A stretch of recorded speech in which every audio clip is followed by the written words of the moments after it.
Oh my gosh. What an amazing episode of Picard last night that debuted. If you haven't seen it yet, well, we're talking about it and we're doing lots of spoilers. So I don't know if you really want to watch us before you watch that episode, but I will throw this in before we even begin. The previously on Picard, that section, that little segment right at the beginning, honestly, I don't even know if you had to watch the first 5 episodes because the previously on Picard was so good. It was so good. It gets us right to where we are. And that's going to be very exciting as we begin the show. And oh my gosh, let's begin the show. Hi, I'm Captain John. This is Starbase 80. Little show we like to do for the 3rd season of Picard, which we like to call PICARDEST. Really think about timing that out in the future. So thanks for being here. And we always have a good time on this show. And when I say we, I don't just mean me and my imaginary friends on the USS Titan. I have a very real friend joining me right now, ladies and gentlemen. I believe you know, novelist, sci-fi and horror expert, general maven of things scary and futuristic, the wonderful Joe Townsell. Joe Townsell, thank you, sir, for being here. Thank you, Captain, for having me once again. And, you know, I mean, we shouldn't make it sound like I do this show, and sometimes I invite Joe. Joe is the reason this show exists. Let's just come right out and say it. I probably would have been watching this show months from now because I'm always so behind in the shows that I watch. But Joe got me really excited about it, and I appreciate that so much, Mr. Townsell, because it is so worth watching. I am having a good time. Although I have to say, we're going to go through the beats of the show as we do, and then when we get to our section called Down and Dirty, where we really let our feelings out, I'm going to warn you, I have some very feelings, some extremely feelings about where we are in the show, and it'll be worth watching. So please bear with us. I think you'll have fun. How about you, Mr. Townsell? Where are you right now? Because I believe we're a little more than halfway through the season right now, are we not? Well, we are just finished episode 6 of 10. So yes, we are just past the midpoint. I do agree with you on 2 points thus far. Number one, I really did enjoy, didn't really give it much thought till you mentioned it, but I did enjoy the previously on section because I think that was just basically recapping the first half of the season, which makes some degree of sense to bring it all into one and kind of brings up to speed at that point. Yeah. And number two, yes, as good as and enjoyable this episode is, and when we get down and dirty, I got some thoughts. Folks, pros and cons, you know. Yes. I mean, that's the thing. Yeah. And maybe I feel this way about every one of the Star Trek shows that has been made in the past 5, 6, 7 years, because I'm trying to remember when Discovery debuted. It was quite a while ago. 2017. Wow. Mr. Townsell, ladies and gentlemen. I never throw the baby out with the bathwater on these. Even if I'm unhappy about something, I understand the basic frame to all of it, which is I get to watch new Star Trek. And there's nothing for me that's better than that. Honestly, I'm trying to think, like, is there any show that debuts where I'm more excited than a Star Trek show? I'm not sure there is. Definitely not for me. And it does remind me of the old joke, you know, what's the why is sex like pizza? Well, you know, when it's good, it's really good. And when it's bad, it's still pretty good. I think we can say the same thing for Star Trek. Star Trek, sex, and pizza. Folks, the Holy if you Trinity. can do all three at the same time, then you're truly blessed. Oh, come on. That's that you have reached nirvana. Don't even try meditating after that. It's not going to be as good. So we're probably ready to begin. Do you think so, Mr. I think we can get right into those beats, Captain. Well, you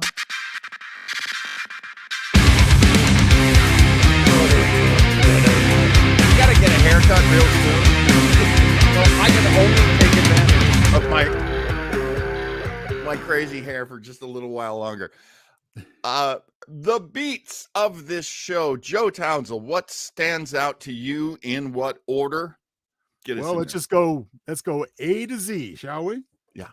To the extent that we feel like it anyway. Yes, of course.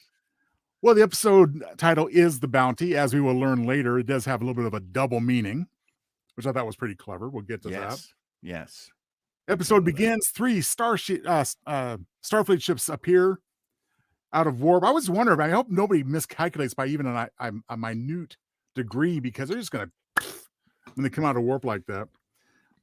But they're chasing phantoms because they're responding to the position supposedly of the Titan, which it's not there, gang.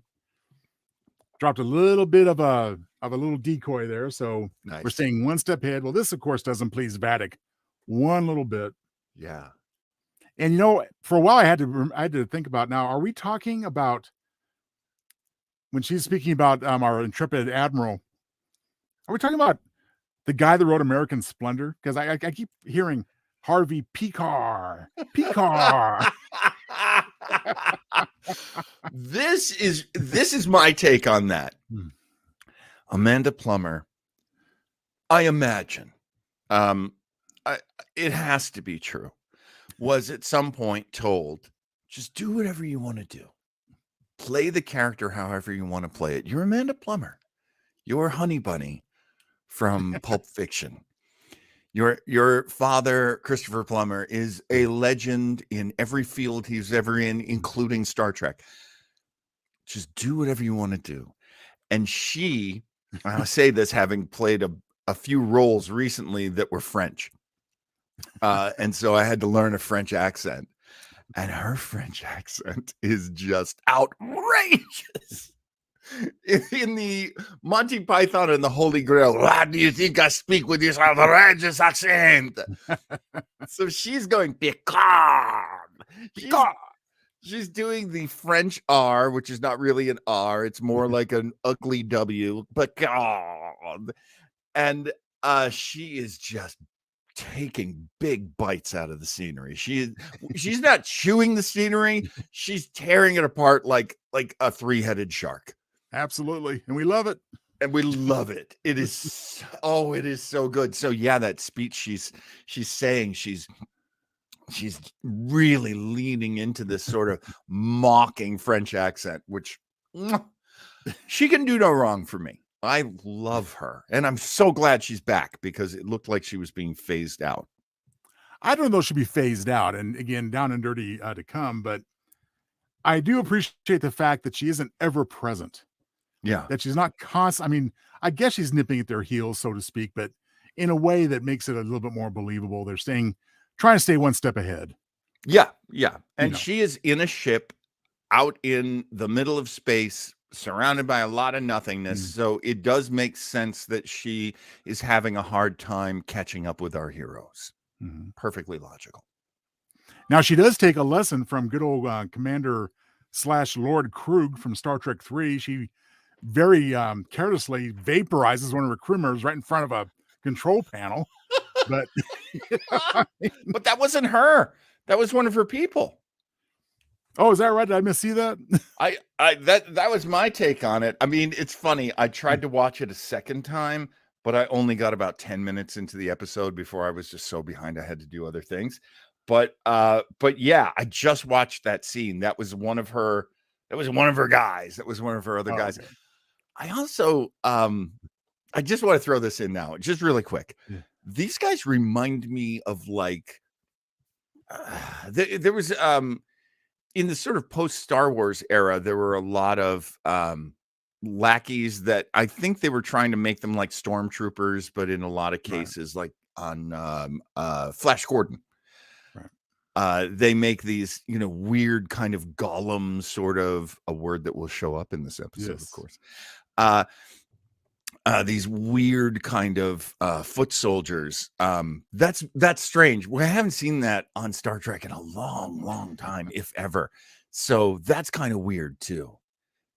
But we weird, but interesting and unique. Even if it's been done before, certainly not recently or at the front of our minds. So again, kudos to them for keeping us on our toes and interested. Yeah. When we come back from the opening credits, well, we discover apparently that Jack's little red door visions are actually a red herring. It's just Aromatic syndrome. And I said, again, more for down and dirty. This is going to be one of my pet peeves with the episode. That can't be it. That's not it. It's not it. We never heard of John Luke having this type of experience. Yes. But you know what? It's a way to kind of put it on the back burner. I mean, I called for a resolution to this storyline last night, but I want a resolution, not just a, toss it out the window. So yeah, I mean, this is kind of like a pat explanation, like a don't you worry about it. Just run along and have fun. Yeah. It's and it also creates that bizarre little scene that he has later. But yes, please continue. Oh, well, I mean, from there we I did like the line, well, you got that positronic golem body. You got one in my size, hey. I love that they keep reminding you of that, and it does really bite us in the ass at the end of the episode too. It sure does, and in a couple ways, which we'll see if you notice, like I did, one of the little clues. If it's not just a little Easter egg, maybe there's something more to it, but we'll get there. All right. Worf and Rafi arrive. Nice reunion. So many 11 years, so many months and days, as Worf calculates in his best Vulcan ability. I'm surprised he didn't take you down to the seconds. But I also love that the A story and the B story finally come together too. Coming together, well, as the story should. I mean, it's ultimately we want to see an overall resolution, and we're still introducing B elements. So right. Let's not leave them all hanging and then rush it all together at the end. I think we're seeing good progression, and let's hope it continues for the remainder of the episodes. Yeah, I do like Worf's reference to Chateau Picard. Giving you some of that sour mead. It doesn't seem like it would be much of a Klingon drink as opposed to prune juice. So I can understand that he's not going to be real thrilled out with the juice of the grape. He likes the juice of the prune better. I love that Picard's like, did you just call? I mean, the expression says, like, did you just call my wine sour mead? It is a tad bitter, Admiral. I believe he uses the word tart. Tart. Yes, it's tart. Which, to a winemaker is like, what is this swill, Admiral? This grape juice has gone bad. We are treated to the first of what will promises to be a few additional conference room scenes, which has all the assembled cast thus far. So we're digging that. Yeah, and we basically get some welcome reiteration. Nothing new here, but basically got to get over to Daystrom Station. They distracted you with this portal weapon. As bad as that seems, it was a distraction for something else. Yep. Got to get over there to figure out what that is, because it sounds like it's gonna be pretty bad. So, which is hilarious, because at that point they start suggesting a heist. Yes.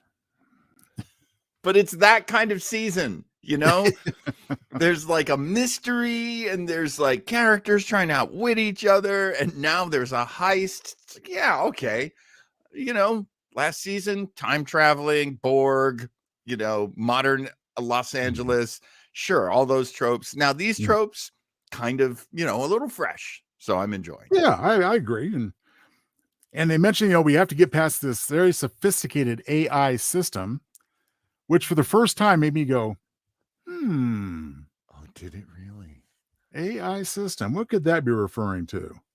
Now that always scares me, because AI is seen as, such a big bad enemy right now. And we of course had that in Discovery with Section 31 fighting their AI, which went bad. I'm trying to remember what they were calling it. Picard season 1 was all about AI life forms, But there is a couple of lines of dialogue from Riker that suggests that we've gotten past that at this point in Starfleet Federation history. Yeah. Yeah.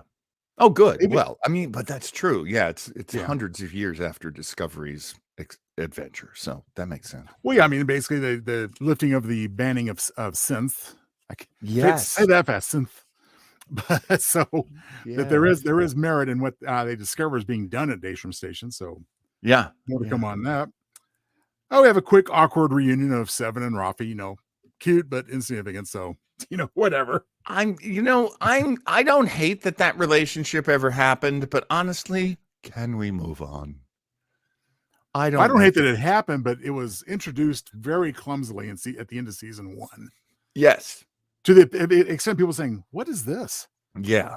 It has nothing to do with the fact they're two women. Who cares? No. But it's just like they didn't even know each other. The next thing we know, they're holding hands. I mean, just met. Look, I have friends who are lesbian comedians who make a lot of jokes about, how long does it take a lesbian couple to move in together? That's the second date. Like I am, like lesbian comedians tell that story, that joke. It's not me, but yeah, I mean, maybe that was something of an explanation, but still, I agree. It came out of nowhere. These characters didn't know each other. What is going on? Josh Postel jumps in. Thank you, Josh. Yes, it was called Control on Discovery. That's right. That is correct. So I'm a little leery of AI bad guys. We do go in an interesting direction here on Picardest, though. Yes, we do. And couple of good lines of foreboding. Sydney yourselves, and I noticed this before I even realized what might be happening. Nothing short of us being invisible is going to get us back here and out safely. On my second viewing, I was like, it was right there. You didn't hear that? It went right over my head the first time. Yeah. Well, I think that's part of the intention, Yeah. Well, they do set up a lot of things that they end up doing. That's true. I do kind of roll my eyes with Worf kind of thinking Riker is some kind of an idiot saying, well, Section 31 is... I know what it is, Worf. I just don't know what they're up to right now. I mean, what's going on here with their table scraps on Daystrom Station? I love that phrase from Worf, too. This is where they keep their table scraps. Like, damn.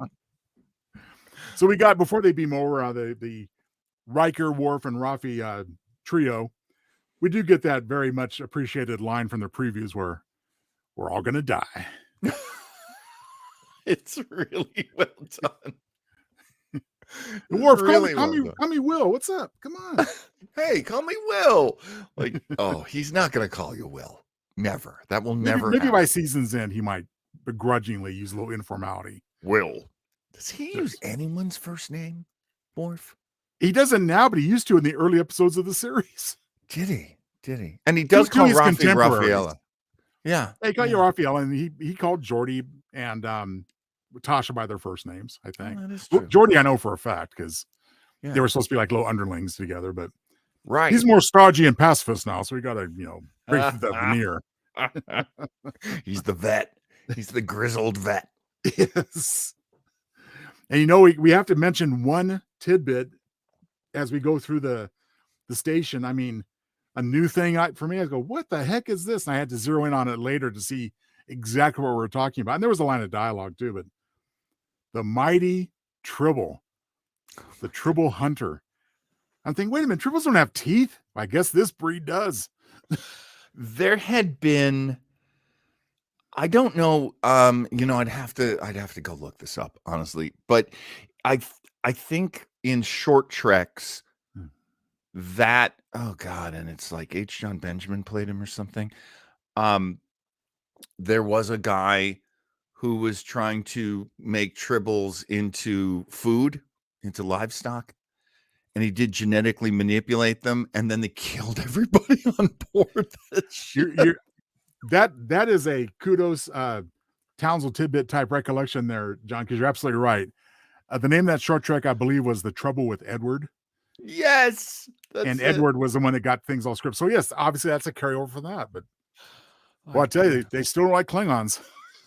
Well, and the line that follows that of like, I I forgot how much you enjoy the discomfort of others. I'm gonna have to find Yeah, so you enjoy the finding humor in the discomfort of others. Actually, yeah. The Riker line is a mighty Klingon taken aback by the even mightier attack tribble. I see you still find comfort in humor and humor in people's discomfort. And then Riker says, used to poke back. What happened to you? What's going on, Worf? And that's when Seems Raffi's such a like, tight ass in your pacifism. and Raffi's like, come on, boys, let's go. Come on. Clearly a woman who raised a child at some point. Come on, let's go. But that was interesting. Everything about this episode is interesting. Oh my God. Oh, to say the least. And we're getting ready to go to commercial break, and just in time to hear some strange, ear-splitting notes, and then the appearance of Moriarty. Yes. What does Josh have to say? Josh says, of course tribbles have teeth. Have you seen what's on the dating apps? And then Josh says, I think I need one as a pet. Josh Postel is a stand-up comedian, ladies and gentlemen. He's never going to be short on jokes. Which is great. and of course, this comment, which I absolutely agree, seeing Worf freak out was funny. I'm enjoying that. I'm enjoying this new Worf. I always liked the old Worf, but of course he would evolve. I'm enjoying it very much. The Moriarty thing. Holy mackerel. Everything about this to me was a mislead. All my predictions have been wrong. Mine too. Holy cow. And you know what? Again, for the down and dirty, but yeah, how could it have been anything else? Yeah, than what we saw. I absolutely agree with everything they did. They threw me off with the preview, and I'm one of those people who doesn't like previews because they give away too much. Right. So I appreciate learning that the previews we saw for this were complete misleads. Because that's just good storytelling. Just tell me a story. That's all I'm here for. Well, and they threw me just prior to that when the crow's flying through the corridor, and I'm thinking, first thought was like, well, changelings are always turning into birds, but no, this is the crow and Moriarty. These are all part of Data's psyche, so that's why they're emerging now. Yes, providing the key if they can figure it out of unearthing Data and or what the Data hybrid, whatever we're going to end up calling them. So very clever, and I think very good use of Moriarty. I don't know why they didn't try to de-age him for such a brief appearance, because why would Moriarty have aged in this context? But that's fine. He was there briefly, and it was dark, as it always is on this show. So. Yeah, that's why they make it so dark. Actually, Gates McFadden has it written into her contract. That must be what it is. Hide those wrinkles. No disrespect there, Gates. We know you're beautiful. Gates, you've done beautiful work. And you've had beautiful work. It's all good.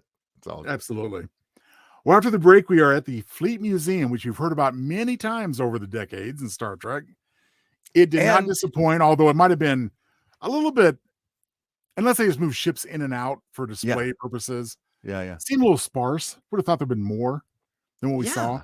Yeah. But as we'll get to in the tidbits, I mean, there's a lot of stuff going on there. But for right now, we are there to make contact with Mr. Geordi LaForge, Commodore. And he ain't too happy to see Jean-Luc. Says, you will stand down, mister, right now. This is an amazing, again, evolution of what's been going on, that now Geordi is this very stern Commodore. Oh, Commodore. I remember that rank since the original series, I believe. Yeah, I'm trying to remember any Commodores we've seen. That was always one of my favorite TOS things, was Commodores were, always suspect. I believe that probably for that reason, they stopped using the rank in successive series, but I choose to believe that they started using a rank of, for example, Fleet Captain to replace Commodore. Because Jean-Luc has been Fleet Captain a couple of times in emergency situations, which might have given him a field commission of Commodore during that particular battle and what have you. Good point. Yeah. Maybe Commodore is more of a non-combat, non-wartime because he does have multiple ships under him. It's Right. just they're part of the museum, and that's what it takes to be a Commodore, correct? You have multiple ships. So when you say Well, that's fleet my understanding. captain, yeah, that's my understanding too. I have done a little bit of research on this, A little folks. bit. Just a skosh. So Geordi and his other daughter, Alondra, beam aboard. This is, of course, LeVar Burton's real life daughter, Mika. Mika. She's beautiful. She is, as is his fake daughter. Yes. Yes, Sydney. Just lovely kids. Just lovely kids. Well, Lovely I always kids. thought, the woman playing their mom is just so beautiful. So Well, are you referring to Leia Brahms? I am. I assume. I mean, well, we don't know yet. We have we heard in this timeline that their mother's name is Leia? No, because so in one of the we've only heard it in All Good Things. Yes, and that was only a possible timeline. That was only a possible one, which immediately started changing when they became aware of the events of what happened in the alternate timeline. Right. Doesn't mean it's not Leia. I kind of wish it was. It makes sense. And maybe we'll find out, because tell mom we won't be home for dinner. Well, that means mom's waiting for him. She's nearby. Exactly. So mom's mentioned. So I don't know. We could see her in the final episode when everybody comes home. I'm assuming or sooner. Everybody comes home, or sooner, because it is starting. We do have a we do have a little bit of an awkward LaForge family reunion though on the Titan as they beam over, and yeah, a little bit of disagreement there among Dad and Sydney, but we'll get some nice payoff for that later. Yeah, it actually will fit into the overall theme of the episode, which I'll postulate in our Down and Dirty section. Yeah. Awkward hug. Beverly and Geordi. Geordi doesn't even offer to shake Picard's hand because he's pretty pissed. Yep. Putting my babies in danger, Jean-Luc. What is up with you? That was fine in the good old days when we were young and headstrong, but not now. And I'm thinking, God, man, Geordi's become as yellow as his uniform. I mean, come on. Well, the journey of Geordi is a very interesting one, and they've done a lot of work in this episode. In this series. Yeah. To remind us, especially in the season, through things that Sydney says, to remind us that he was kind of an outsider and that he was so young and that, he wasn't a family man type. Like he couldn't even talk to girls in season 1. He was so much of a pre Big Bang Theory kind of a dork, kind of a brilliant dork. And so it made sense to me that 30 years later, he would be a family man who's just like zero risk. That's the risk I believe in now. Zero, none, no risk in my life. Well, especially since he was not there during the synthetic attack on Utopia Planitia. Right. Who knows how that might have affected him, because he was in charge of that facility, but he just wasn't there. Oh, wow. And later we will see a bonding moment where Shaw is starstruck by the elder engineer. And I think that is a very important scene because it shows us that Geordi was on kind of a similar track that Shaw was, but has had to get right back into the action and the mindset of taking action for the greater good than Shaw even took. What an excellent point. My goodness. Yeah. Yeah, I totally see that. So, and, we're not going to get there quite yet. It'll take a couple more scenes, but Geordi's saying, I got 2 daughters here. I'm going to take one of them with me, take Sydney with me. She can't be here. And yeah, Sydney just calls BS on that. Yeah. No. Yeah. Look at this. I got a Starfleet uniform on, just like you, just like sis. This is something that comes up in Discovery, in Strange New Worlds, and here, which is you could find lots of times where it's said, but we really get it as fans now. It is hammered to us that your crew is your family. You stand with your crew. Yes, he's a Commodore and he can get her pulled off that ship and take her to safety. That's absolutely within his power to do, whether she's his daughter or not. And she's like, I'm staying with my crew. My new family. And that's one of those, for me, that's one of those, like the tears starts coming down. Because it's beautiful that people are so responsible to each other. That's something I think all of us fans believe in. You know, in the ideals that we've been handed down from great grandpa Gene Roddenberry to this moment. And I loved that. That was so beautiful. Well, there's definitely family elements to this episode, which we'll want to talk about in Down and Dirty, because the things I'm thinking about tie it all together so nicely. Yeah. And in such a great way to service the plot, the story, and the characters. So yeah, stay tuned for that, Captain. Yeah. Meanwhile, Coming back up on in Daystrom minutes, Station. Yes. Back at Is this Daystrom. thing Data or Lore or Sung? What is it? And then here comes a little incomplete message of Alton Sung. Yeah. Noonan's brother, who we saw last in season 1. Yeah. And he says, you know what? We have taken all the elements, all the personalities, if you will, primarily Data, although that remains to be seen. Yeah. As we'll see later, Lore kind of started bursting through a little bit there. Yeah. But again, how else could they have done it? And I even bought the aging aspect of it. It fits with John Luke being in a golem body, which is his same age as when he died in human form. Right. And part of being human is aging, and that's what Data always aspired to be. Right. You know. And Sung was also a guy who, I've said it on this show before. I will say it again. It's one of my favorite moments in all of Star Trek is when old man Sung is like nose to nose with Data. And he literally says, I could never get over that nose.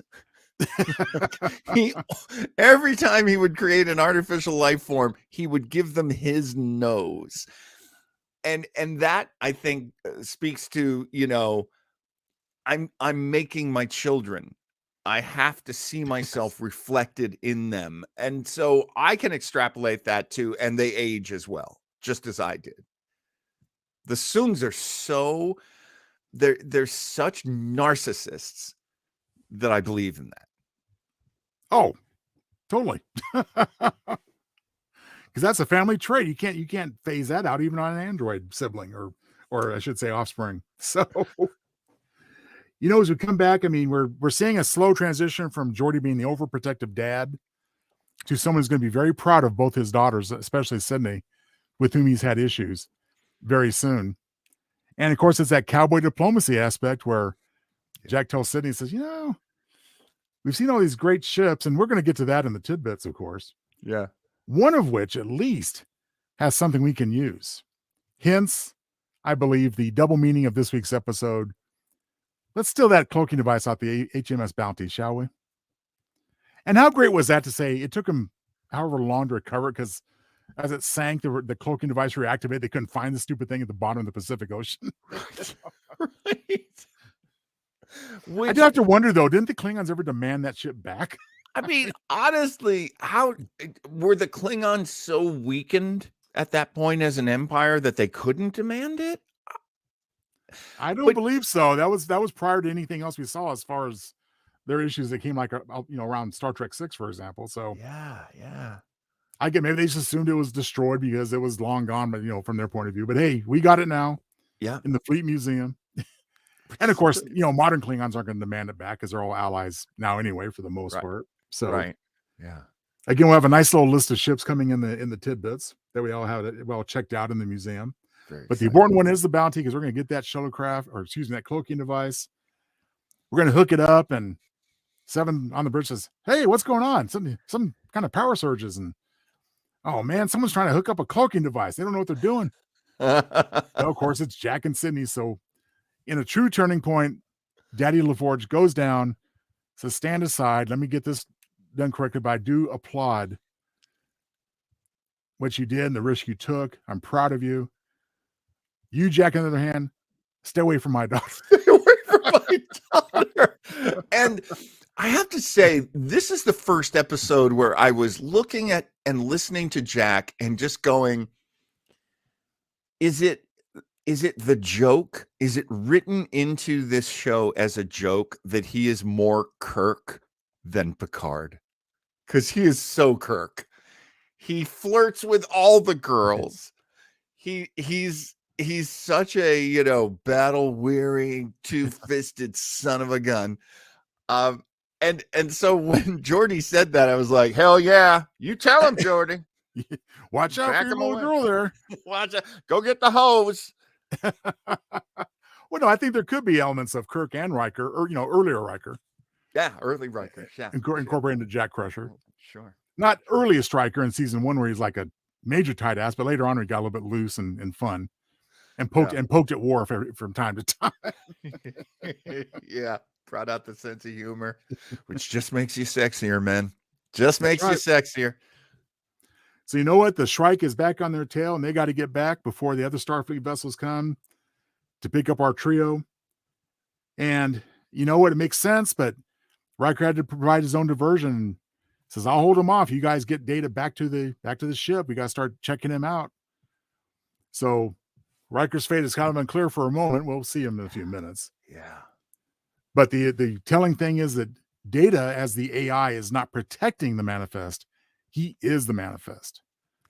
All I need to know is right there in that embodied in the elder Data 2.0, if you will. Right. That's great storytelling. It is great storytelling. They built a MacGuffin into a MacGuffin. I love it. Yeah, I do too. It came out of the edge of my seat for sure. Yeah. So Titan is cloaked. They're going at warp. They're getting the hell out of there. Riker have to wait and see what happens to him. Let's see, where are we? I do appreciate the fact that Worf does attribute the cloaking ability of the Titan newfound to superior Klingon technology. Like the classic callbacks of, everyone enjoys Hamlet in the original Klingon. Like, that old school, like, yeah, my race did everything right. If there was something good, my race did.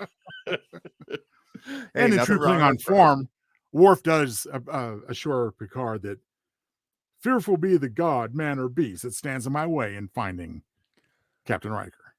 A new B story, and I am so here for that, because now it's a rescue mission led by Worf.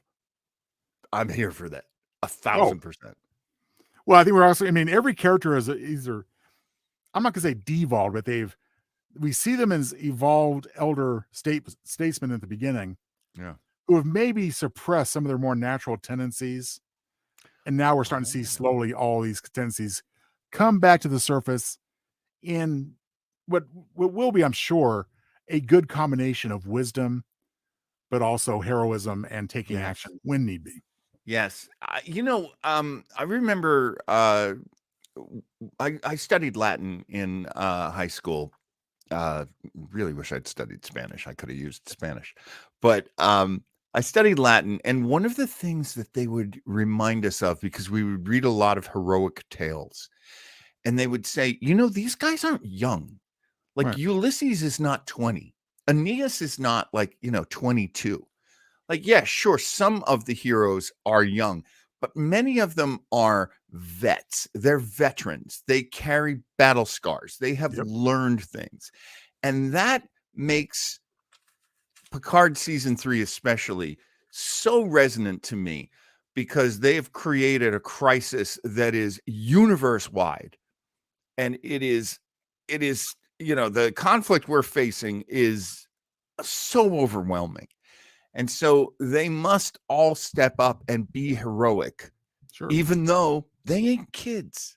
Yeah. They don't have the strength and the power of youth.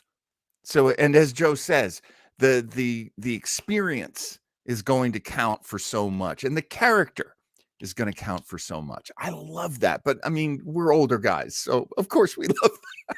Well, of course, and there's a reason why we love it as being older guys, because we have that experience and wisdom under our belts to recognize that in these characters. Yeah. I don't know if 21-year-old me would have been like, hooray, go get him, you 90-year-old fossil. But And even now, I still mock, like, well, I'm Picard now, and we're going to kick some ass, aren't we? Like, I do love, making reference, but I'll make fun of my age all day. So it goes both ways. Absolutely. Same here. Well, our episode wraps up with two important scenes. We are getting to the nitty gritty of Data, quote, something else, whatever he actually is. Yes. Mainly Data, but as we'll see, as he tries to struggle to communicate, he very much is Data. Yeah. And you know what? He would be Data up to the point where Data was killed in Nemesis. Right. He just wouldn't have the life experiences or memories of things that happened after that. Which I immediately in my head said, when he looks at Picard, he should say Captain, because that's what he remembers. Yes. And he does. And he does. Made me very happy. Oh, I think there's a double meaning to that. We had that double meaning again, but as far as referring to him, referring later to Picard. And then we see a little bit of lore sneak out there. Said, oh boy. Yeah. And we do have in the previews going into the season of Geordi going, lore. Yeah. That tells me that we're going to have a moment later on where lore overtakes, the new body. There's going to be some kind of a betrayal. Yes. B4 sneaks in there for a minute, etc. B4. How do you not love B4? But what blew my mind was Lal. Mm-hmm. Now, we haven't seen her yet. Now, correct me if I'm wrong. Lal is the daughter or the child that Data made. And that was, I think, season 3 of The Next Generation. Right. Yep. Everyone says actually, many people say that that episode, oh God, what was it called? The Offspring. The Offspring. Yeah. And a lot of people mark that as one of the episodes that took the early awkwardness of Next Generation and turned it into a great show. Was achieved through the creation, and I'll spoil it for you if you haven't seen the episode, the death of Data's daughter, Data's child, Lal. And that was the first time a Star Trek ever made me cry. Well, my second stepfather was a very casual watcher of Next Generation. Yeah. That might have been the second or third episode he'd ever seen, and that made him decide that the Offspring episode to watch it regularly because he thought it was just so moving and so first rate.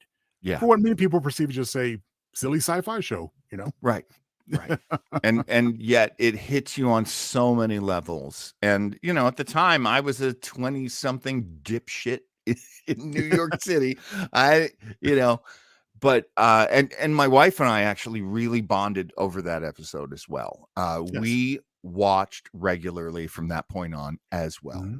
That was probably, and I'm just so glad.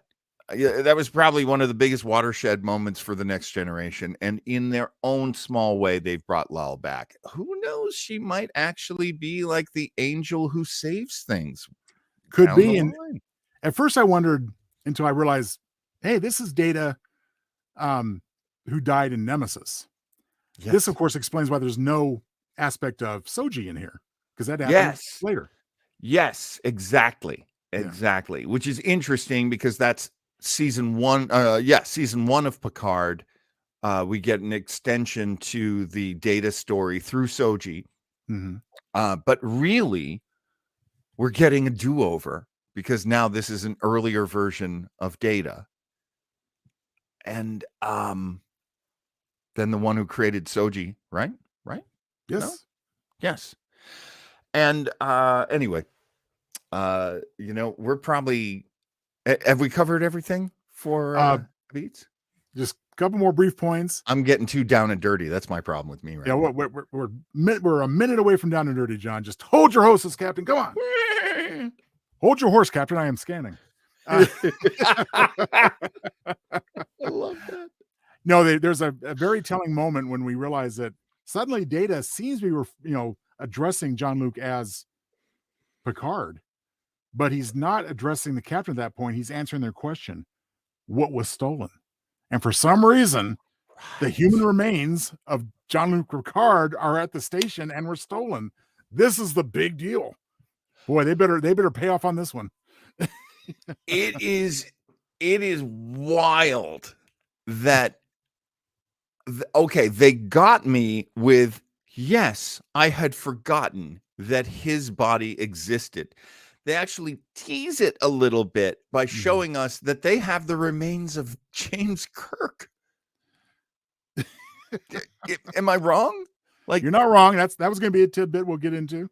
So it would make sense then that they somehow found the remains of Jean-Luc Picard, because, as we say, he is currently in a robot body. He essentially. Well, they wouldn't even have to find him. I mean, it was all handled by Alton Soong, and he's part of the Daystrom Station hierarchy, apparently. Right. So he's probably transferred there immediately. The whole Kirk thing, we'll talk about as far as some speculation, but yeah, our last scene for the Beats is basically they're beating the crap out of Riker, trying to get answers from him. Ain't working. Suddenly, the one pseudo Starfleet officer kills the other two, morphs into Vadic. Oh crap, it's Vadic.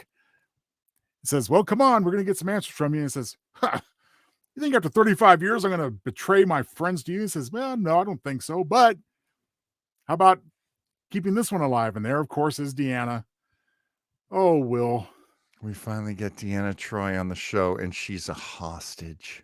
She's a hostage. And did that get you right in the heart? Because that's what it was meant to do. Oh, yeah. I said, oh, because, now what are we going to do? I mean, Will's in the same quandary as Geordi was in a different way. Right. Protecting his own at the expense of the greater good. So, and you could see it in Frakes' face. This was funny because I told you this on last night's show, where we were covering the previous episode, that my wife walked in on me watching it, and she had sworn off Picard after season 1. Just rage quit. Nope, not going any further down the path of this show. She was out, and she came in and she watched 20 minutes of it with me. That's quite an accomplishment. And she was like, I can't stop watching this. And I'm like, it's good, right? And she's like, I'm not going to watch it. It's just I'm enjoying watching it right now with you. But she did say, oh, Frakes has not gotten better at acting. And I could not disagree more. Really? That's interesting. Yes. And so now granted, you and I have had this conversation before, Joe, and on lots of episodes as well. When she and I first started watching the show, we were actors in New York. And now we're actors out in California. So not a lot has changed. But she was the first person to point out, look at this acting they're doing, that he's doing, that Denise Crosby is doing, that Gates McFadden is doing. This style of acting is daytime drama. They're doing soap opera acting. And there was a lot of that, especially in the guest stars. So many of the guest stars would be people who were very good looking, but not really great actors. And that was, for the longest time, and honestly, I think it still is, a sure sign of a daytime TV soap opera actor. So she'd always kind of put him in that box. I feel like over the years, especially with him doing so much directing of television, I feel that when he gets in front of the camera now, he just lets loose. He doesn't hold anything back. He just gets it all out. It happened in that scene. That is some real acting. That is a guy who sees he has no choices because now he's scared to death that the woman he loves is going to be killed. And all conveyed without dialogue at that moment. All of it right in the Frakes' face, right in that big old handsome face. And I gotta say, it was an arrow through my heart. It got me. So I've got a little tear going right now. Well, Captain, I think with that, we're ready to move on to some down and dirty talk. Oh, a little bit of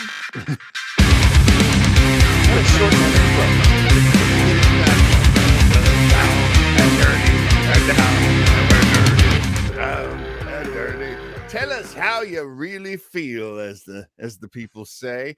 How you feeling about this episode, Mr. Townsend?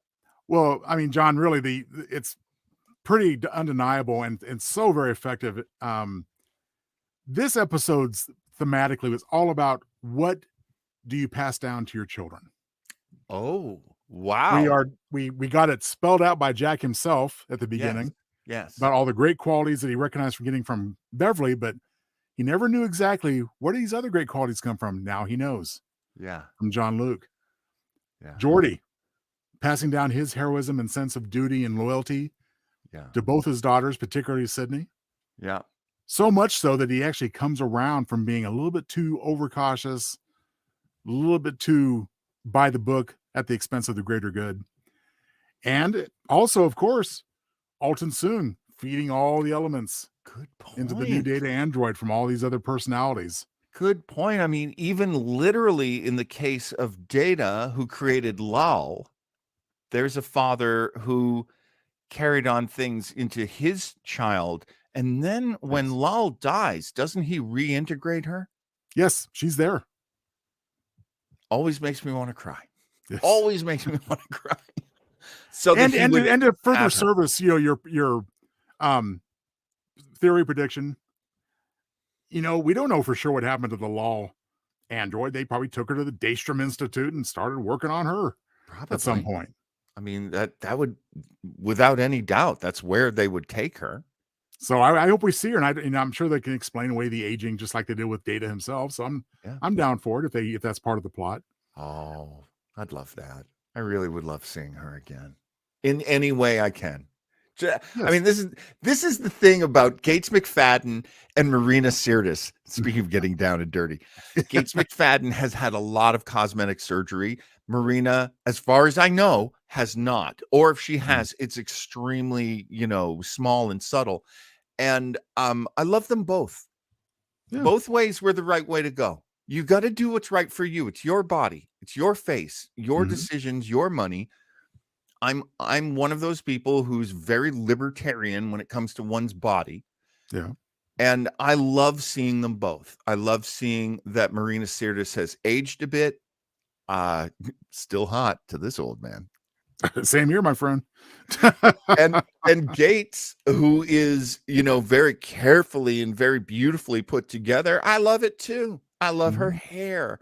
That was the funny thing. My wife was the one who said the line when she sees Gates McFadden. She's like, "Oh, Gates, you still can't help but spend 8 hours in the hair chair, can you?"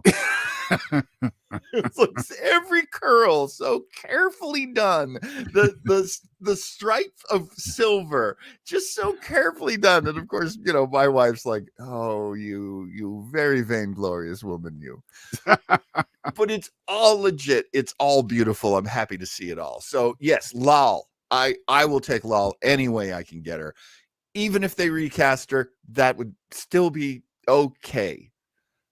Because she is such an important part of Data's story, and I'm really glad we're discussing her again. Well, that's a possibility. I mean, we did recast young Guinan last season, right? And that was largely effective. I had to get used to it, but yeah, I could go for it. But I also like to just see the original actress if she's available and willing, explaining away the age. We now have these more advanced Gollum bodies that can give you a more human appearance and so forth.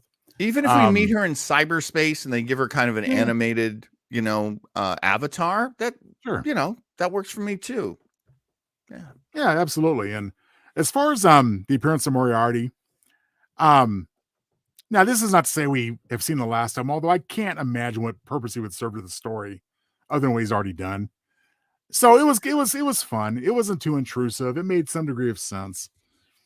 This to me was that old fake pistol where the flag comes out that says bang. I mean, you got me with, the threat of Moriarty, but then to see that it's just basically a mask that security, that's being run by Data or, Data's Ubermind or whatever. Right. It's related to Data, so that's okay. That was all right for me. But to me, he's always going to be a big bad. So I was a little disappointed by that. Well, and I mean, I can understand what they were going for in terms of pumping all these personalities into Data to make him a more well-rounded individual, I suppose. But Sure. did they really have to include lore in that? I mean, he's just going to cause problems if he takes dominance of the body. I can argue for it. I'm not sure my heart is in the argument, but I think what Dr. Soong was thinking was that there were all these sort of pieces of data out there, and that if he reintegrated them, he would make something unique again. And that's a very Dr. Soong thing. Wish I could remember the exact words that Riker uses, but at one point he's saying this is the most one of a kind life form to ever exist, or something like that. And that's what we know Data as, and that's what we want to know Data as. So that works for me. Well, I can see your point, and maybe by including aspects of lore into the, and of course, there was the intention of integrating them all in a controlled environment, which didn't happen. Right. So maybe the aspect of lore being inside that shell is meant to give Data something to, at first fight against, then later incorporate, a la the emotion chip, which is just basic emotions simplified. But getting control of lore and integrating those aspects of strength, but not evil, right, could definitely make for a more well-rounded Data 2.0, as I've come to call him. Lore was always one of my favorite characters from Next Generation, so I'm always going to argue that he should be here.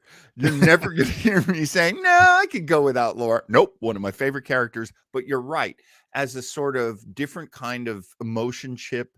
But also, Lore had a lot of human ambition and, personality, individuality, there was Data. We should let's just address this very quickly too. I think Data was a huge jumping on point for a lot of people with Next Generation. And you and I were there, so we remember there was a ton of resistance to this show. Oh God, yes. I mean, super fans were there, yes, and they did welcome it with open arms, but the less strident fans, and at the time, my wife was definitely one, and I was pretty much one. I would have been watching the show, but I was pretty busy. I didn't make time for it most of the time. I was working in a lot of comedy clubs and theaters at the time, so I would have gotten around to it. I definitely would have.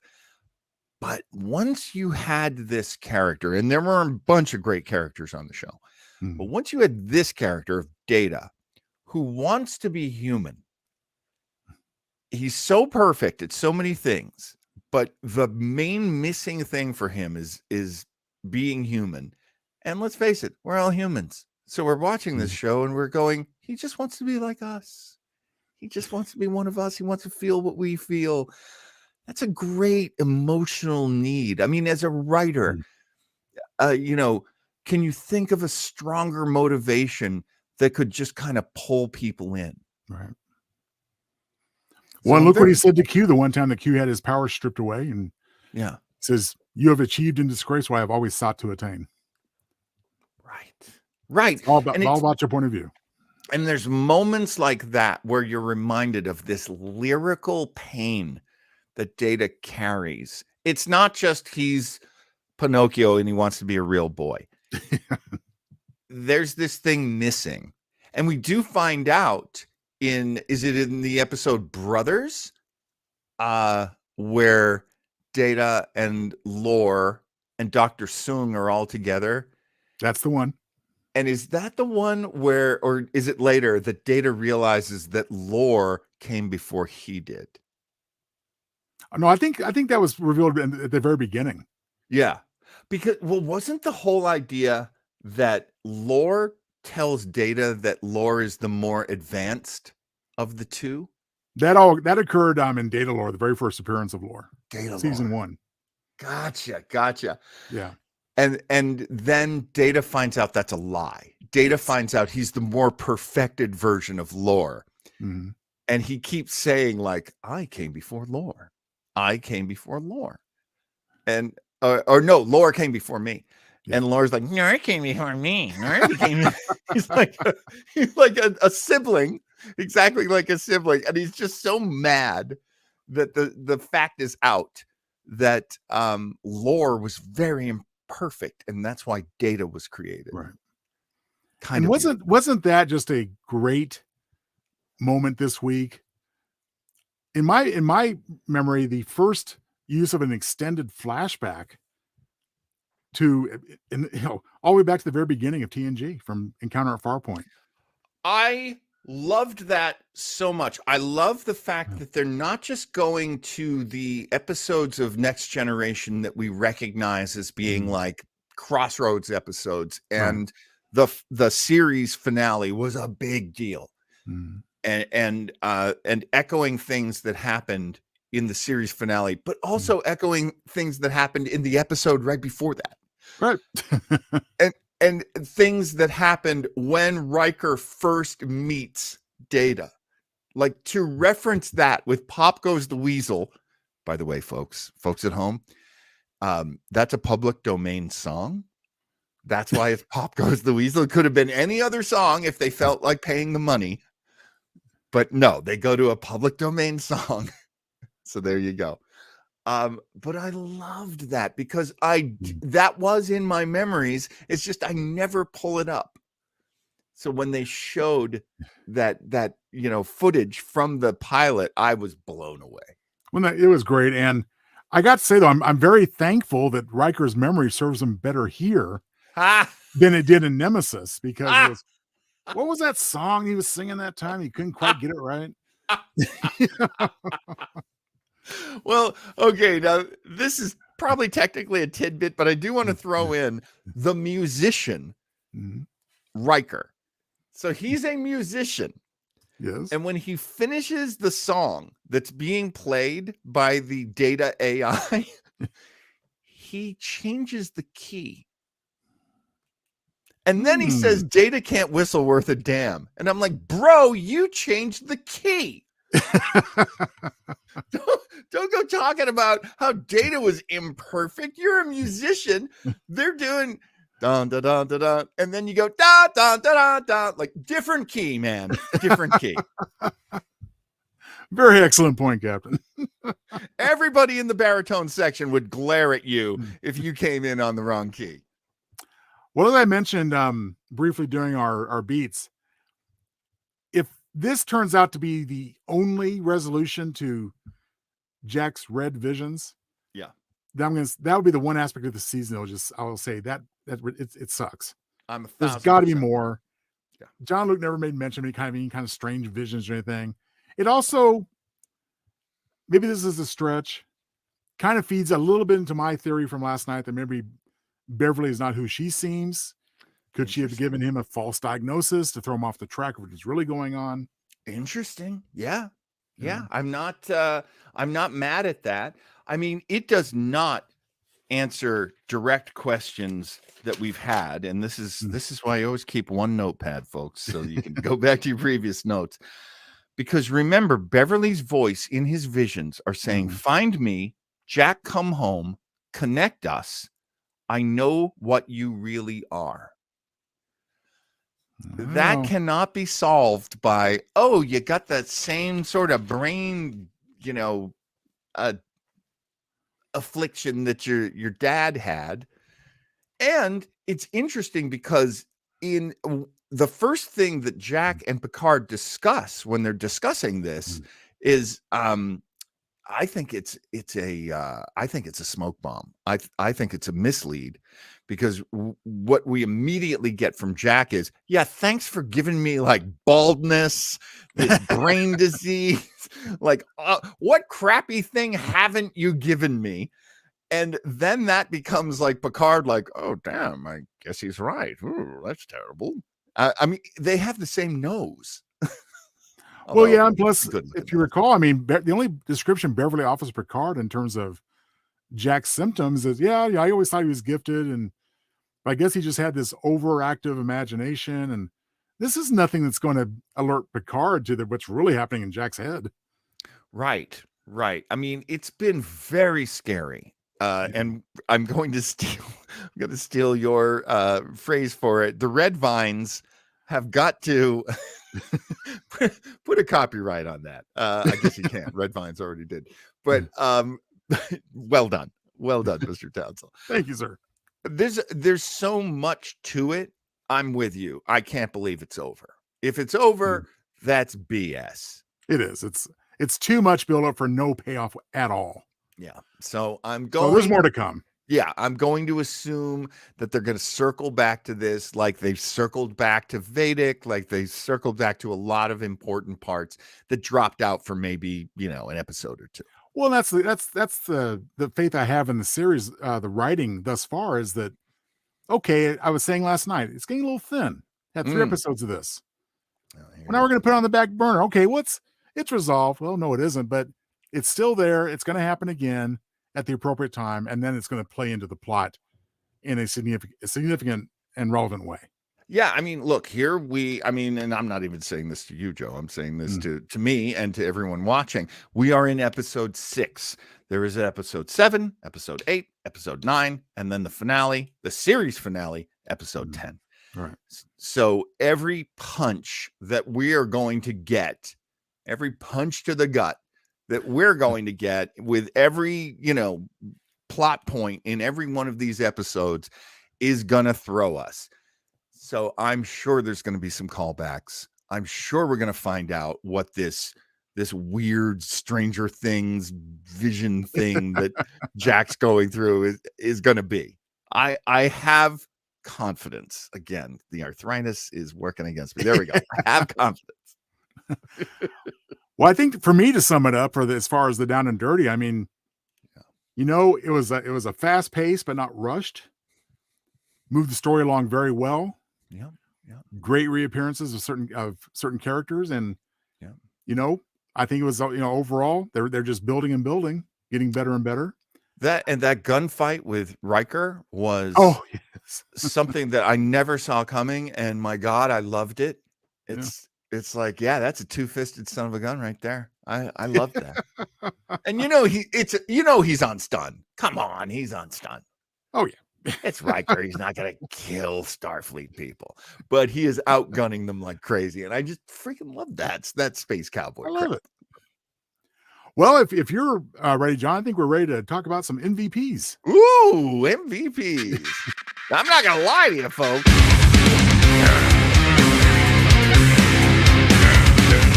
I have not chosen my MVP yet. So I am going to say, Mr. Townsend, I think you need to share MVP first. Who's your MVP? I'll go first, but the pressure's on, John. But I'll tell you what, I was so close to making my typical mistake and assuming too much. I almost predicted last night who this week's MVP would be for me, and I'm glad I didn't. Who was your original prediction? I was going to guess Geordi. Yes, of course. Well, it's the Geordi episode. Yeah. Geordi is a significant part of the overall theme of this episode. Yes, indeed. But I got to tell you, even though he wasn't on screen a lot, I've got to give MVP to Data 2.0. Oh, yeah. Yeah. How could you not? Good and not point. Just because it's Brent Spiner, not because it's Data in a different form. Right. But, we hear this phrase too often, but he does seem to be the key to everything. Right. He is the manifest. That's funny. Yeah, he's the manifest. Yeah. That's so funny. I just want to throw this in. I know if you're watching us, you probably know what a MacGuffin is, but especially in the films of Alfred Hitchcock, there was always a thing that needed to be gotten. There was a piece of microfilm, or there was, a document that laid out all the facts on something. In 39 Steps, it's actually a guy who's memorized a manifest list, in his own brain. So the idea of the MacGuffin is everyone's trying to get this thing. Everyone's trying to find this thing. And it does turn out that this manifest is in Data's brain. Mm-hmm. Data is the manifest. So we get two MacGuffins in one. Actually, multiple MacGuffins are inside Data too. So it's kind of beautiful. I have to admit that's a great choice. That is a freaking great choice. And didn't Hitchcock coin the term MacGuffin actually himself? He could have. I would have no trouble believing that, but I'm too lazy to look it up right now. But I look up later. Yeah, I think, and there has been, like, I took college I took a college course in Alfred Hitchcock films. So they actually teach this stuff. This stuff is very much a part of storytelling. I'm sure you felt that way, Joe. I'm sure you've written a lot with MacGuffins in your day. It's also a great way to mislead. Are they really trying to get that microfilm? No. They're trying to stop these saboteurs who have the microfilm. Well, MacGuffins are fine. They're great as long as they're not abused, as long as it isn't a cheat. Agreed. Because there are all kinds of literary cheats, and a MacGuffin can become a Deus Ex Machina, and that is cheap. And everyone feels robbed when that happens. No, I picked Data 2.0. And who knows, I might pick him again next week, depending on what happens. Right. I mean, but yeah, at least in this episode, despite the fact that he wasn't there, but for 2 significant scenes, this setup with him and the way it's initiated, it's got to be the most significant part of the plot. Ergo, makes him the most valuable player, in my opinion, this week. Yes. And I'm going to go just a little off the menu here. But I don't think it's a very brave choice at all. And I'm going to say Riker. Riker's my MVP, because as much as he's been this like tired old lion, this guy who's just bearing so much weight, the rift that Picard and Riker had in episodes 2 and 3, just absolutely shattering. Here's a guy who is so tired and he's suffered so much loss. And now in this key moment, he is the ranking officer, but he's also Riker. And he's basically like, take Data. We are no man left behind. Right. No man left behind. And that is super heroic and just what you want to hear from your guy. And then you guys go. I'll hold them off. I'll buy you time. And there was no reason for him to believe that he was going to be able to get off that station. And he didn't. They captured him. And he didn't. So far, he's still in grave danger, as is Deanna. And as we talked about before, and that moment when he realizes that they're holding Deanna hostage and he has no leverage and he cannot survive this. He will not be able to fight them off if they hurt his wife. Well, there you go. That to me is hugely heroic. One of the greatest heroic Riker moments of this entire season. So that's where I'm going. Riker this week, my MVP. Can't argue with Data, though. I love that he's back. Well, I mean, great choices both, I think. I mean, again, it's hard to choose because let's say if there was a MVP for the A story and one for the B story, perhaps. That's a good point. As Riker's kind of going off into another B story, more or less. I got to tell you, till the words came out of my mouth, I was pretty sure I was going to say Sydney LaForge. Really? Okay. We've made a lot out of her in this episode, the 2 previous episodes as well, but we made a lot out of her, and she is not disappointing. I am really enjoying her. I enjoy her as a character who's different from her father. I always love that. Why do you think I crashed my speeder so many times? That was great. So I could learn from you. So I could learn from you, so you and I could repair it together. Like, realistic, poignant, and moving character development. And when you meet her sister, you see that her sister followed exactly in her father's footsteps. So her sister has 0 issues. It's so funny because it's very much like me and my siblings. Like the rebel is really a rebel because there's a kid who's like, nope, Dad, everything you say is right. I'm with you.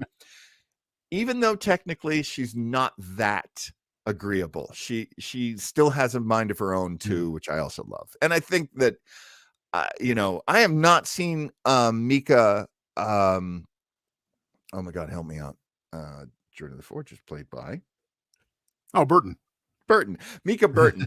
I have not seen Mika Burton in other things, but apparently from what they were saying, I did watch a little bit of Ready Room, and LeVar Burton was saying, I always knew Mika and I would work together at some point, would act together at some point, but I didn't know this would happen. Right.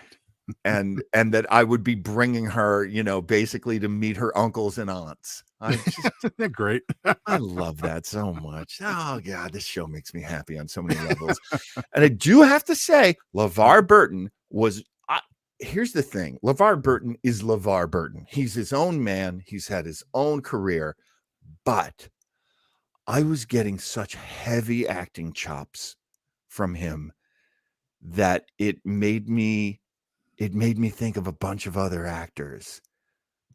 And the main actor I was thinking of was Louis Gossett Jr. Oh.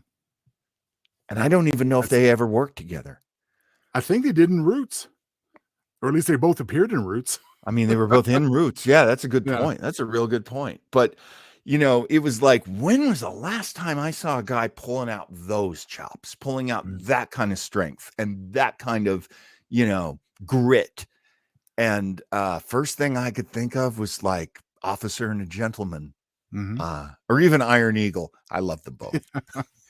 Well, I think that, not that they're losing sleep over, but as far as a single MVP, the reason that he got edged out for me was because, and it's an accolade, because LeVar Burton, Brent Spiner, Patrick Stewart, the rest of them were part of the story was the ensemble part.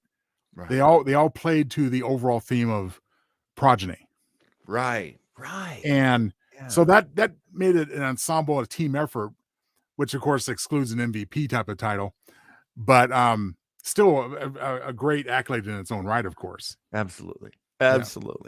All right, man. Which one do you want to go to next? Got to do some tidbits. Oh, it's time, ladies and gentlemen. Oh, this one. This episode. Oh my God! What a plethora of tidbits we have here. What's the first one you have there, Mr. Townsend? Well, the most apparent and the most nostalgic fan service, but very welcome, not hit over the head fan service, are all those great ships at the Fleet Museum. Yes. I mean, my goodness, we got the Defiant from DS9. One of my favorite ships in all of Star Trek, by the way. Same here. Yeah. The New Jersey, which we don't know about. Right. But isn't it interesting that it is identical to the Constitution class from the original series and for use in later series? Yes. Now, we know that the Enterprise in Strange New Worlds looks that way because they had to subscribe to this 25% difference rule when Paramount and CBS were separate. Right. I still wish because obviously that design still works beautifully. Yeah. I mean, it's the simplest visual design. aesthetic. Yeah. And it's kind of hard to imagine that the 1701D will eventually be refitted to resemble Kirk's Enterprise, but we'll see what they do. So there's that beautiful moment, just quick sidetrack, beautiful moment where they're actually, when they get to the museum, 7 of 9 says, "Oh, I've been here," which I loved. Yes. And then when she and Jack are sitting on the bridge, and Jack should not be sitting in the captain's chair, that offended me. And of course she's, kind of like raising an eyebrow, like, don't be in the chair. Off. I forgot she said that, which is what you're saying. I'm kind of wondering why wasn't she sitting in the captain's chair if she's in charge of the bridge at that moment? Exactly. Well, who knows? But made for a good line. But it did. It made for an excellent line. And this is in the end sequence too. So under the end credits, you actually do see the menu that she's choosing when she's showing the different ships. So I guess there's a camera or something on each ship, right? And you can cut to that. And so she starts taking him through, and it's the New Jersey where he says, look at the beautiful curves and the beautiful, clean, strong lines. And he says, I guess I'm just a Constitution class guy. Excellent. And of course, we go from there to see the beautiful Enterprise A. No reason why it's not intact and in the museum. And it's definitely a historic part of Starfleet. But of course, the most moving aspect of that whole exchange was when they look at Voyager, and 7 recalls her years there where she was reborn. And that was her home. Yes. And it explains a lot about her now, her nomadic nature, that she does not feel she belongs any special place. And is it this episode or in the last episode where they say, I think it's the last episode where they say, we can go to Admiral Janeway, she'll understand. Previous episode. So, very much the Voyager and Janeway are still very much of what's going on right now. I have a prediction. I'm going to save it for predictions. Coming up next. That's good because we got to have predictions. Good. And of course, we got to see the HMS Bounty, which actually figured into the plot very heavily, but excellent information there. And can I admit this to you? I had forgotten that ship was called the Bounty. Is that right? Completely forgotten. So them reminding me of that was like, oh, great. Oh, no, that makes me happy. Just like those other mutineers in historical literature, we have redubbed our Klingon bird of prey the Bounty. A hell of a name to give your ship, man. I did enjoy the personnel file readout on Riker as they're going there. They reckon, the AI data recognized him, threw up the information. A quick screen freeze there, of course, shows all the information we know about Riker. We know his birthday's in August. I didn't know that before. Didn't give a year for some reason. Guess Jonathan Frakes doesn't want to appear to be too old in the show. His father, Kyle, and his mother are listed. Oh, yeah. Specified that he was born in Alaska on Earth. Good stuff. That's just right. A quick little. Boy. Yeah. And of course, the photos from Nemesis era. So that was a good callback. Yeah, that's nice. We already talked about the fun footage callback to Encounter at Farpoint. That was awesome. Yes. Yeah. We also talked about the attack tribble. Right. Now, John, you brought up a tidbit, so I want to make sure you get credit where it's due. But you also noticed the life readings for James T. Kirk during those exchanges in the station. And who knows what's going on there? And when that's on the screen, they play. Dun, dun, dun, dun, dun, dun, dun, so they do their little music cue. Well, and again, I'm remiss in not mentioning that when we saw the ships in the Fleet Museum, everyone was accompanied by its own theme. Oh, I gotta go back and see that now. That went right over my head. Oh, when the Defiant's on, we hear DS9 theme. When Voyager's on, we hear Voyager theme, etc. When HMS Bounty, we hear Star Trek 4 theme. Oh my God. I love the amount of integration that this season of Picard has had with the movies. Well, that and again, when we're talking on the topic of the music, I mean, credit Stephen Barton, I believe the name is, the man who's writing new stuff, of course. He's pulling all the wonderful old themes together. Yeah. To fit this exceptional show. So yeah. But one thing you may not have noticed during these readouts is that there is mention of a Genesis 2 device. So apparently they did some other Genesis torpedo somewhere down the line. That amazed me because that was not a small moment. That was, and going back to Hitchcock, that was a look, object, reaction. Exactly. Riker looks at it, you get a kind of a shot of it, and then back to Riker going like, "Ooh, damn," which I loved.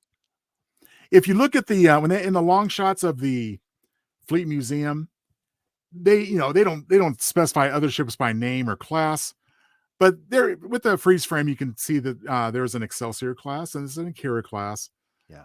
So we can only assume that since these are significant ships in Starfleet history, might actually be the Excelsior, might actually be the Akira. It could. And I also loved the classic TOS Klingon ship, one of my favorite ships. K7.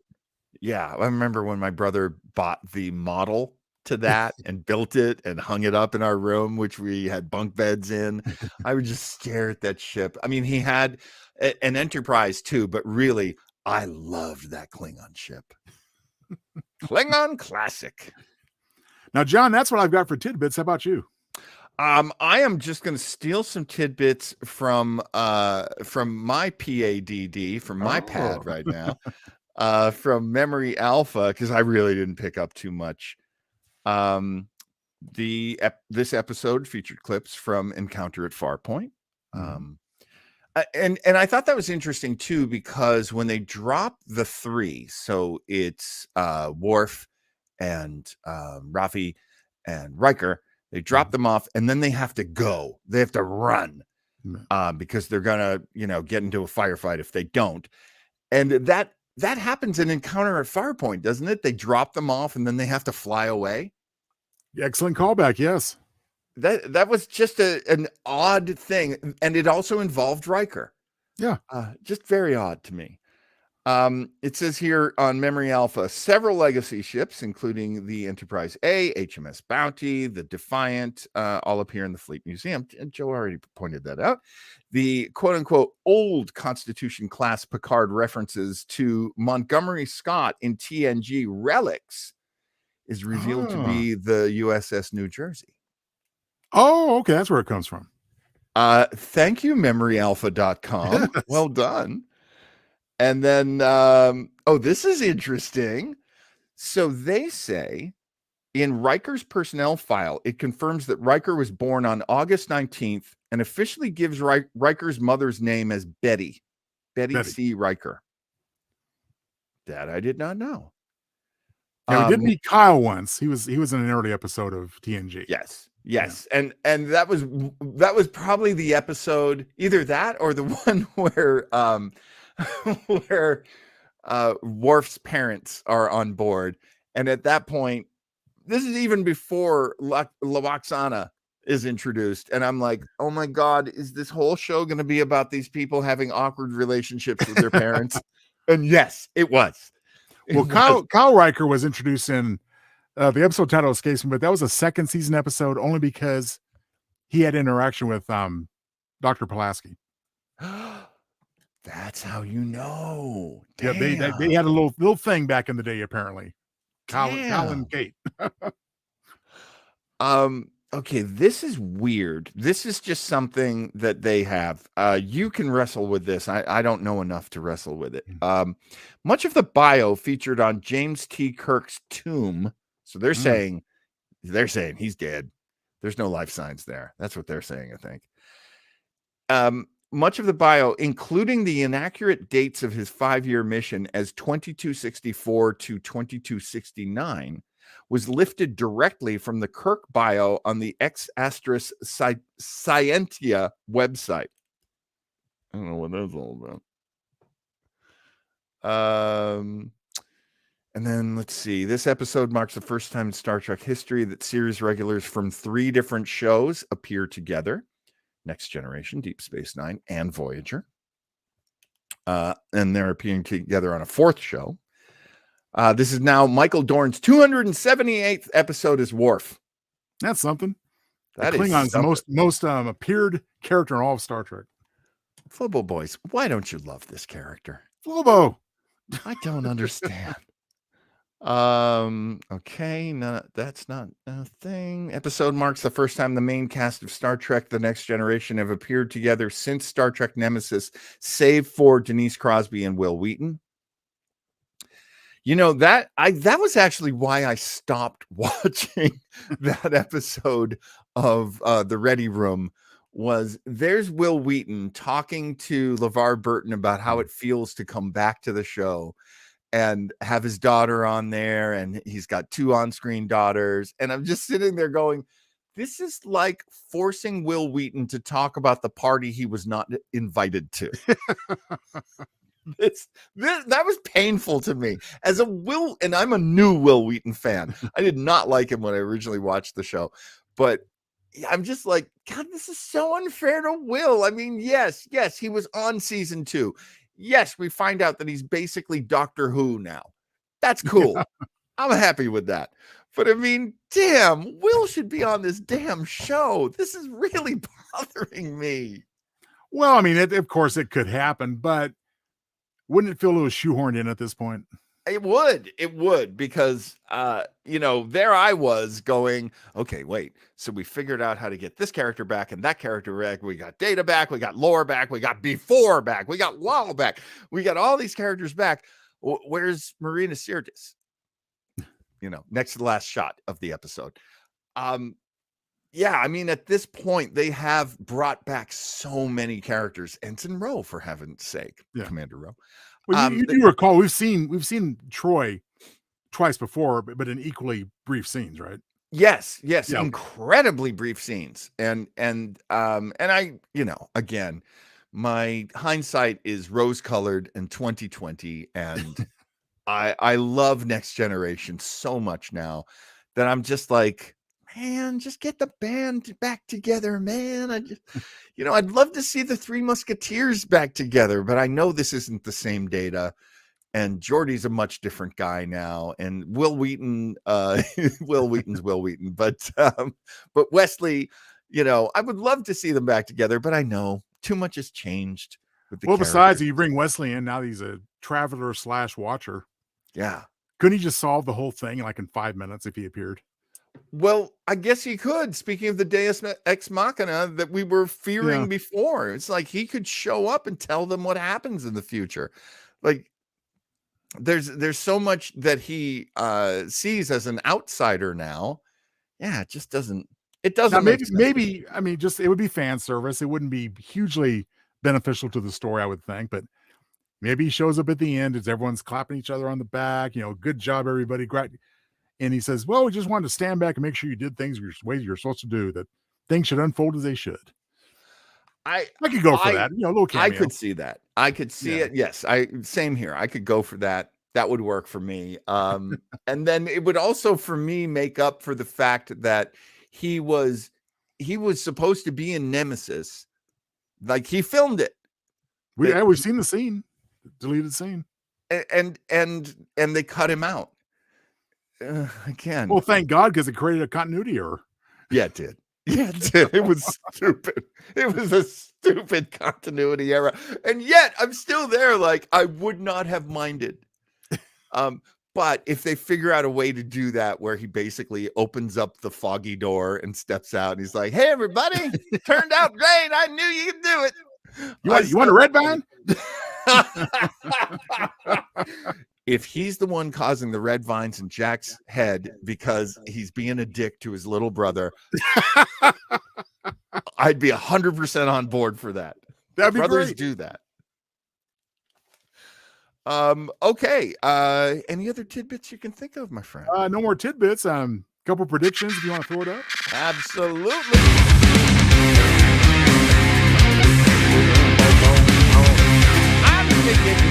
I'm just gonna throw. I have some raggedy ass predictions this week. There's nothing. But I'm just gonna toss this one out there. I do think in the finale, I would love for it to be in both the penultimate episode and the finale, that Janeway shows up as part of the heroic resistance against the Goop people, against the changelings. That would make me very happy if she was an active part of this. But I could understand if they didn't do that. But I have to tell you, I freaking love Kate Mulgrew. Kate Mulgrew's most recent stuff has been fantastic. She was in a show called Mercedes Man. Do not miss it. Totally worth seeing. She was in an Alex Kurtzman mini series called The Man Who Fell to Earth. She plays an amazing character in that. These are must sees. So I would love to see her back. A quick interruption, John. Yeah. Are you referring to Mr. Mercedes? Mr. Mercedes, the series Stephen King Mr. story. Mercedes. Yes, which is a series and starring Brendan Gleeson. Mm-hmm. If you've not seen it, highly recommend it. My sister-in-law was actually into it, so I missed like the first 2 seasons of it.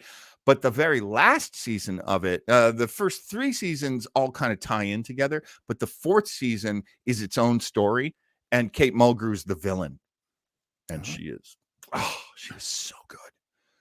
And she's a villain in The Man Who Fell to Earth too. If that gets you to watch those shows, that to me would work. Gotta check them out. But that's all I really have for predictions. Well, I mean, I don't know if I have any new predictions. I'm going to stand pat on my changeling conspiracy bug hybrid theory for a while longer. We'll see if that still makes sense to me.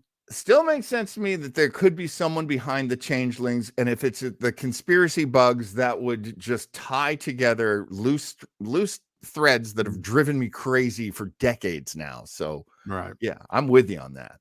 I agree with you that I think don't know if I don't know if I'll call it prediction. It's more like a hope that we will see Janeway.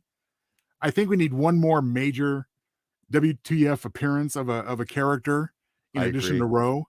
I agree. Now, Aaron Wilkie, sorry if I'm mispronouncing his name, and Terry Metalis have both denied that.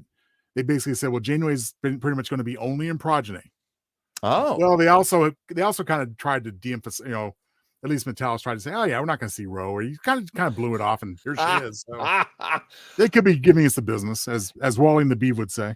did they not give us the business with Data? I thought they were like, Data's dead, Data's gone, forget it. I thought they stubbed out that fire. They pissed on that campfire a long time. They haven't out and out lied. They've just phrased their answers in such a way that leads you to this direction. And that's also part of their skillful writing is their tweets. I mean, honest to God, I know I've said this before, Joe, but this show isn't about getting guests. But if we could talk to Terry Metalis, that would be amazing. I have so many questions. I would love it. I really look up to this guy. I really like his work. But we'll have to start barraging him and deluging him with all kinds of email requests until the TRO is found, delivered at least. But this isn't a prediction per se, but I have learned through other fan videos on YouTube, from a couple of different people, that episodes 7 or 8 and 8 are best viewed together. Now we can't do that, but it just gives kind of a hint as to the nature of the story in these next two. Interesting. So are we building to a fever pitch? Or are we? I don't know. I mean, it's just I find that to be a very interesting comment, which I've seen more than once. Yes, and I felt that way about these last two episodes, which was, I mean, it kind of accidentally worked out that we did chapter 5 last night, and we're doing chapter 6 today, or part 6 today. But you know what that is? I'm gonna suggest. I don't know for sure, but you as a professional storyteller, you tell me what you think of this. I think that's a sign of rhythm. Mm-hmm. And that's executive producer kind of stuff, where they go, these 2 episodes, and then these 2 episodes, and then these 2 episodes. Like, they don't have to do it that way. Yeah. That's the way they're choosing to do it. But sometimes a story tells you how you want to tell it. Sometimes the story is the one who makes the rules. Well, that's true. And I think another worthwhile comparison is that the episodes 7, 8, and 9 of the Star Wars movies have been criticized for just being disjointed, too many cooks in the kitchen, not enough communication. We're going to make it up as we go.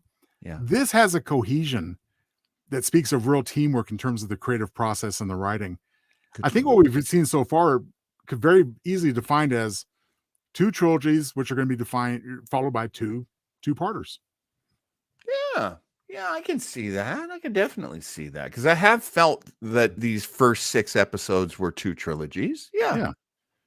I like that. I like that way of looking at it, and that makes sense too. I mean, one of the things that I've always tried to teach, my sketch writing workshop is debuting this Saturday, and so I have to go get to work on that. But one of the things that I try to teach the kids is, kind of have an overall sense of what you're writing. Don't let it like lock you in necessarily, because things do happen while you write. But yeah, go in with a plan. Definitely go in with a plan. And so, and as time goes on, things have to happen quicker. Yes. So that makes sense to me too. It's like good, strong trilogy, really strong trilogy. Now, good, strong pair, good, strong pair. We're done. Folks, we've wrapped up this entire problematic series, Picard. We've done it. We've done it, and it's being done in such a way that it all fits, it all flows. There isn't an apparent glaring instance where, okay, well, we can tell where this guy stopped and this guy began. Yeah, yeah. You know? That's and when you're the new guy, that's up to you. That's up to you to make that happen. And Terry Matalas has brought so many great new actors playing new characters. He's ended some relationships and evolved a bunch of things, and I just trust him. I just really trust him. I think we're going, if I have to make one last prediction, I think it's going to get better and better, and we're going to have a mostly satisfying ending. I think that's a safe prediction, and I just think, yeah, I totally agree. I mean, the only thing we're kind of waiting to see on is this whole red vine, red door thing. Yeah. But I have no doubt that's going to be reintroduced at the appropriate time. That was just meant to throw us off for a while, and that's fine. I hear what you're saying too, that maybe there's Jack is not what he thinks he is, or Beverly is not what we think she is. I don't want that to happen, but if it happens, it happens. I can't, I mean, given the nature of Beverly calling out to Jack, come back to me, find me, what have you. Is it possible that one of the natural aspects of these new changelings is that and I think this kind of goes to my conspiracy bug thing as well, that the real consciousness of that person is buried deep inside that person when the changeling takes over? I mean, that makes a ton of sense. But I have to say, the thing that I fear the most, and I can't remember the last comparison I made. Maybe you can remember, because I don't think I made it today. I think I made it last night. It feels so much like Ronald D. Moore's Battlestar Galactica. Yes, you did mention that last night. Where several characters didn't realize that they were a new kind of Cylon. Hey, I've just ruined Battlestar Galactica for you. I mean, it's almost too late. It was 19 years ago, so hopefully you got your kicks out of it by now. But I mean, Ronald D. Moore, one of my favorite writers ever, Star Trek giant. But yeah, this, like, I didn't realize what I was, and now I'm coping. I hate that. I hate that, especially since they did that with Soji and her sister in season 1. Well, that's true. I mean, they would have to put a very new creative spin on it to make it work if that was the case. But there's no reason to believe that theory's wrong, because do we know that all the changelings know that they're changelings? Do we know that this evolved changeling, which doesn't seem to have any connection to traditional? I mean, we should talk about the fact that one of these, remember the line at the end where Picard's looking at the guy who's bigger than him? I'm sorry, Riker. Riker's looking at the guy, and he's like, look at this one. Actually, I have it somewhere. Where's the... Oh, look at this one. How much of that goose shit did they pour into you? So there are these, she refers to them when she's yelling at them as unformed. So there are kinds of changeling, and then one of them shoots another one, and we know traditional changelings do not want to kill each other. Oh, and Odo was punished severely for doing that. They are miserable when they do it, because it's like cutting off a piece of your body. It is such a wrong thing to do, and these changelings are so far out from the original version of what it is to be a changeling. So, well, is that just a funny line, or is there something to that? How much of that goose shit did they pour into you? Oh my God. Right. How much goose shit did they pour into Jack? How much did they pour into Bev? I mean, it could have happened and they don't remember. Is that what it's like to be in the Great Link? Do you see red vines everywhere? We don't know. Could be. Don't know. Folks, we should leave it here. We are almost an hour and 45 minutes discussing basically a 45-minute show. It's all the layers of that onion, John. We got to get to all of them. Honestly, it's all about self-indulgence here. on the And show. that too. We invite you to join us and be as self-indulgent as you want to be about this show. It is so much fun. JoeTownsend.com. Let me tell you about JoeTownsend.com. Oh my goodness, here we go. If you go to JoeTownsend.com, 2 of the books that you can pick up can be got there. One is Fury Duty by Joe Townsend. My goodness. And another one is Anticipation, which is a beautiful collection of just incredible stories. More than a couple of those stories written by our own Joe Townsend. And also great writers there with me as well. Yes. Rolando Joseph Herrera, one of our guests, Flobo Boyce, one of our, like pretty much the founder of the feast here. And so, go to JoeTownsend.com, check out the things that you can get and get to know Joe's work. It is incredible. You're going to want to read these stories. And Joe does not sell this book, but I also got this for my birthday, Graduation Day by Flobo Boyce. I thoroughly recommend, and I read it. It's great. Pick it up. Just a very funny man, very creative. That's Flobo, but that's also Joe. And support my friends, would you? They're incredible people. They're good artists, and they deserve some support. Thank you, sir. I appreciate that. Absolutely, brother. Absolutely. Any last thing you want to say to the folks at home? I think we've summed it up pretty well. I mean, we could always go on more, but this was a good one. And this is where we'll cut it off for this week. Live long and prosper, my nerd friends, my beautiful nerds. And Joe, I will see you next Thursday at 2 p.m. here on the West Coast, 5 p.m. on the East Coast. Am I wrong? You are not wrong. You are right, sir. I can't wait. Fantastic. Thanks so much for being with us. Goodbye, everybody. Bye.